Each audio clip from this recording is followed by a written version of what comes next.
ಧ್ವನಿ ಕನ್ನಡ, ಪ್ರತಿಯೊಬ್ಬ ಕನ್ನಡಿಗನ ಧ್ವನಿ. ಅನಾವಶ್ಯಕವಾಗಿ ಫ್ಲೆಕ್ಸ್ ಬ್ಯಾನರ್ಸ್ಗಳಿಗೆ ಹಣ ಖರ್ಚು ಬೇಡ. ಬಡ ಮಕ್ಕಳ ಉದ್ಧಾರಕ್ಕಾಗಿ ಸಹಾಯಹಸ್ತ ನೀಡಿ ಸಾಮಾಜಿಕ ಕಳಕಳಿಯನ್ನು ತೋರಿಸಿ. ಶಿರಹಟ್ಟಿ ಪಟ್ಟಣದಲ್ಲಿ PSI ಇರಣರೀತಿ ಪ್ರಕಟಣೆ. ಹೌದು, ಇಂದಿನ ಕಾಲಮಾನದಲ್ಲಿ ಯುವಕರು ಯಾವುದೇ ಕಾರ್ಯಕ್ರಮಗಳಿರಲಿ ಮೊದಲು ಸಾವಿರಾರು ರೂಪಾಯಿಗಳನ್ನು ಅನಾವಶ್ಯಕವಾಗಿ ಫ್ಲೆಕ್ಸ್ ಬಂಟಿಂಗ್ಸ್ ಮಾಡಿಸಲು ಖರ್ಚು ಮಾಡುತ್ತಾರೆ. ಈ ಅನಾವಶ್ಯಕವಾಗಿ ಖರ್ಚು ಮಾಡುವ ಹಣವನ್ನು ಆರ್ಥಿಕವಾಗಿ ಹಿಂದುಳಿದ ಬಡ ಕುಟುಂಬಗಳ ಮಕ್ಕಳ ಉದ್ಧಾರಕ್ಕಾಗಿ ಖರ್ಚು ಮಾಡಿದರೆ ಬಡ ಮಕ್ಕಳ ಪಾಲಿನ ಅನ್ನದಾತರಾಗುತ್ತೀರಿ ಎಂದು ಶಿರಹಟ್ಟಿ ಪೊಲೀಸ್ ಠಾಣೆಯ PSI ಇರಣರೀತಿ ಪ್ರಕಟಣೆಯಲ್ಲಿ ತಿಳಿಸಿದರು.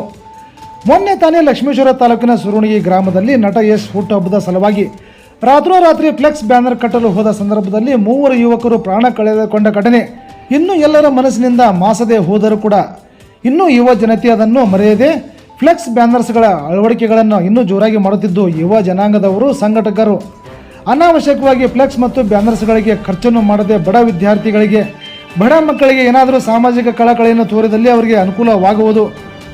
ಅದನ್ನು ಬಿಟ್ಟು ಒಬ್ಬರ ಮೇಲೆ ಇನ್ನೊಬ್ಬರಂತೆ ಫ್ಲೆಕ್ಸ್ ಬ್ಯಾನರ್ಸ್ಗಳನ್ನು ಮಾಡಿಸಿ ರಸ್ತೆಯ ಬದಿಗಳಲ್ಲಿ ರಸ್ತೆಗಳಿಗೆ ಅಡ್ಡವಾಗಿ ಹಾಕುವುದು, ಜೊತೆಗೆ ಫ್ಲೆಕ್ಸ್ ಅಳವಡಿಸುವಾಗ ತಾವು ಕೂಡ ಅಸುರಕ್ಷತೆ ಇರುವುದು ಮತ್ತು ರಸ್ತೆಯ ಮೇಲೆ ಓಡಾಡುವ ಮತ್ತು ಇತರರಿಗೂ ಸಹಿತ ಅಸುರಕ್ಷತೆಯನ್ನು ಉಂಟು ಮಾಡುವುದು ಎಷ್ಟರ ಮಟ್ಟಿಗೆ ಸರಿ?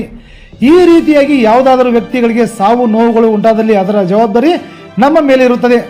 ಆದ್ದರಿಂದ ಇಂತಹ ಫ್ಲೆಕ್ಸ್ ಬ್ಯಾನರ್ಸ್ ಸಂಸ್ಕೃತಿಯಿಂದ ದೂರ ಉಳಿಯುವುದು ಎಲ್ಲರೂ ಉತ್ತಮ ಎಂದು ತಿಳಿಸಿದರು. ಈ ಕುರಿತು ಸಾರ್ವಜನಿಕರಿಗೆ ಹೆಚ್ಚಿನ ಅರಿವು ಮೂಡಿಸಿ ನಿಯಮಗಳ ಬಗ್ಗೆ ಸ್ಥಳೀಯ ಪಂಚಾಯಿತಿ ಮತ್ತು ಪಟ್ಟಣ ಪಂಚಾಯಿತಿ, ಮುನ್ಸಿಪಾಲಿಟಿ, ಗ್ರಾಮ ಪಂಚಾಯಿತಿಗಳಿಗೆ ಸಂಬಂಧಪಟ್ಟ ಅಧಿಕಾರಿಗಳು ಜವಾಬ್ದಾರಿಯನ್ನು ನಿರ್ವಹಿಸಬೇಕು.